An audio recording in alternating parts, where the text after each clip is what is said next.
बिल्कुल नामो निशान पड़ी है। देखिए बिल्कुल बेनामो निशान पड़ी है। अस्सलाम वालेकुम नाज़रीन, आबिद खान एक नए शो के साथ आपकी खिदमत में हाजिर है और आज हम तलाश करें एक ऐसे जज की आखिरी आरामगाह को जिनके साथ पाकिस्तान की तारीख का एक बड़ा दुख देने वाला वाक़या जुड़ा हुआ है। यानी मौलवी मुश्ताक की कब्र को हम आज ढूंढेंगे। मौलवी मुश्ताक वो जज थे जिन्होंने भुट्टो मरहूम को फांसी की सज़ा दी थी और ये बताया गया था कि मौलवी मुश्ताक की कब्र को जो है वो बिल्कुल बेनामो निशान रखा गया है। ना तो उसकी कब्र को पुख्ता बनाया गया है, ना उसके ऊपर कोई जो है वो कतबा लगाया गया ताकि कोई भी ऐसा निशान ना हो, ताकि वो लोग जो इस बात को समझते हैं कि भुट्टो मरहूम के साथ जुल्म हुआ था तो उस कब्र की बेहुरमती ना करें। मैं भी आज की वीडियो में आपको एग्जैक्ट लोकेशन तो नहीं बताऊंगा कि मौलवी मुश्ताक की कब्र कौन सी कब्रिस्तान में है, ये सिर्फ बता सकता हूँ कि लाहौर में वाक़ है। लेकिन बहरहाल ये तारीख़ इस तारीख़ को बुलाया नहीं जा सकता और तारीख़ यही है कि मौलवी मुश्ताक की वजह से पाकिस्तान एक अज़ीम अवामी लीडर से महरूम हो गया था। तो आइए उनकी कब्र को पहले तलाश करते हैं, फिर छोटा सा प्रोफाइल आपको बताते हैं कि मौलवी मुश्ताक कौन थे और ये भी आपको बताते हैं कि मौलवी मुश्ताक ने आखिर क्यों सज़ा दी थी और क्यों उन्होंने आउट ऑफ द वे जाके कानून को एक तरफ रखते हुए भुट्टो मरहूम को फांसी दी। जुल्फ़िकार अली भुट्टो यकीनन पाकिस्तान की तारीख के सबसे मकबूल तरीन सियासतदान रहे हैं।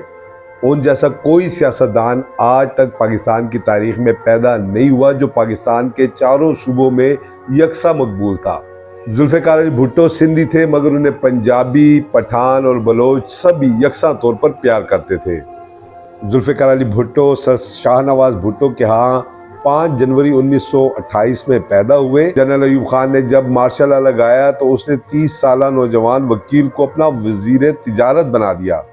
बाद में 6-7 वजारतें उनके पास रही। बाद 1963 को जुल्फ़िकार अली भुट्टो वजीर खारजा भी बने। 1967 को जुल्फ़िकार अली भुट्टो ने अपनी नई सियासी जमात पाकिस्तान पीपल्स पार्टी कायम की जो जल्द ही पाकिस्तान के तूल व अर्ज में अवाम की नुमाइंदा बन गई। 1971 में जब मशरकी पाकिस्तान हमसे जुदा हुआ और बांग्लादेश के नाम से एक अलहदा मुल्क बन गया तो जनरल याह्या खान ने आइन की अदम मौजूदगी के बायस बतौर सदर और चीफ मार्शल लॉ एडमिनिस्ट्रेटर अपने इख्तियारात जुल्फ़िकार अली भुट्टो को सुपुर्द कर दिए।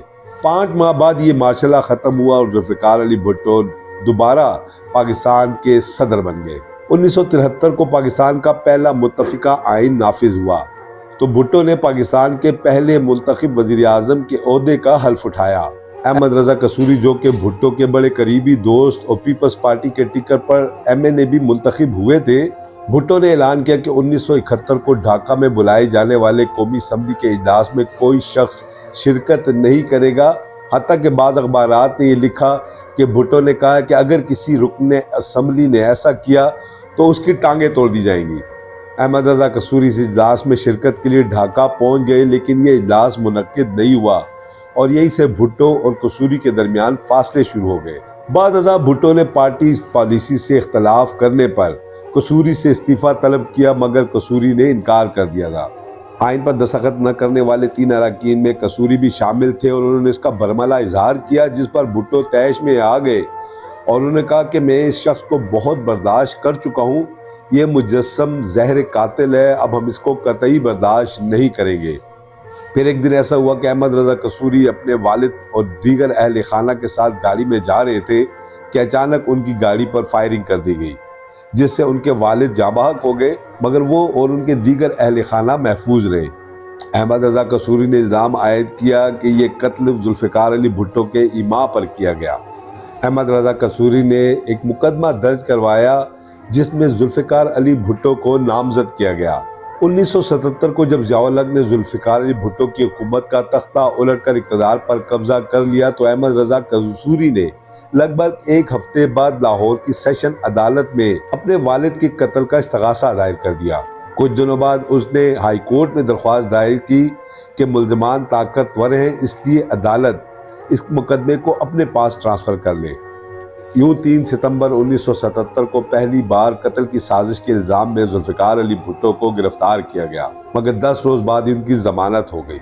17 सितंबर को नवाब अहमद कसूरी के कत्ल में उन्हें फिर गिरफ्तार किया गया मगर इस बार मार्शल लॉ कवानीन के तहत और फिर 1 माह बाद भुट्टो के ट्रायल का आगाज किया गया। लाहौर हाई कोर्ट के उस वक्त के कायम मकाम चीफ जस्टिस मौलवी मुश्ताक ने अपनी सरबराही में 5 रुकनी बेंच तश्कील दिया और दिलचस्प बात यह है कि भुट्टो को जमानत पर रिहा करने वाले जस्टिस समदानी को बेंच से बाहर रखा गया। मुमताज कानूनदान हामिद खान के मुताबिक मौलवी मुश्ताक ने बेंच का इंतखाब बड़ी एहतियात से किया। जस्टिस ज़कीउद्दीन पाल भुट्टो के सख्त मुखालिफ थे। आफ्ताब हुसैन मौलवी मुश्ताक के मंजूर नज़र थे और उनके मुताबिक ही उन्होंने चलना था। बाकी दो जजेस इख्तलाफी फैसले ना लिखने की वजह से मशहूर थे। मौलवी मुश्ताक का भुट्टो से जाती अनाद और नफरत ढकी छुपी नहीं थी। उनके दौर में लाहौर हाई कोर्ट का चीफ जस्टिस बनने की जनून की हद तक ख्वाहिश में उन्होंने सुप्रीम कोर्ट का जज बनना भी कबूल न किया।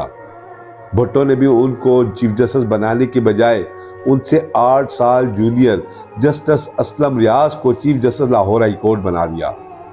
मगर मौलवी मुश्ताक ने इस्तीफा न दिया और भुट्टो के खिलाफ दिल में मुस्तकिल अनाद पाल लिया। ज़िया-उल-हक ने इसी जाती रंजिश का फ़ायदा उठाने के लिए उन्हें पहले कायम मकाम चीफ जस्टिस बनाया और फिर भुट्टो का केस भी उसके पास ही लगवाया। यूं ज़िया-उल-हक और मौलवी मुश्ताक की मिली भगत से 18 मार्च 1978 को लाहौर हाई कोर्ट ने अपने फैसले में तमाम मुल्ज़िमान को मुजरिमाना साजिश और कत्ल के इल्ज़ाम में सजाए मौत सुना दी। सुप्रीम कोर्ट ने भी 1979 को हाई कोर्ट की सजा को बहाल रखा, जिसके बाद 4 अप्रैल 1979 को जुल्फ़िकार अली भुट्टो को फांसी दे दी गई। ज़िया-उल-हक किसी सूरत भुट्टो को माफ करने को तैयार नहीं था, क्योंकि उसे अंदाजा था कि भुट्टो अब भी इतना मकबूल है कि दोबारा इक़्तिदार में आ सकता है और इक़्तिदार में आने के बाद आर्टिकल 6 के तहत उसके खिलाफ गद्दारी का मुकदमा चलाकर उसे सजा भी दी जा सकती है। यह कहा गया कि कब्र एक और बंदे दो हैं। अब देखना यह है कि भुट्टो उस कब्र में जाता है या ज़िया-उल-हक। मौलवी मुश्ताक ने अपनी ज़िंदगी की आखिरी सांस तक भुट्टो को फांसी दिए जाने के मामले पर चुप इख्तियार किए रखी, मगर उनकी 2 बार की गुफ्तगू जो रिपोर्ट हुई उसके मुताबिक जीसी यूनिवर्सिटी के प्रोफेसर के सामने उन्होंने एतराफ़े जुर्म किया और ये कहा कि वो आज भी इस बात पर शर्मिंदा हैं कि अल्लाह को क्या मुँह दिखाएंगे, क्योंकि उन्होंने भुट्टो के साथ ज्यादती की।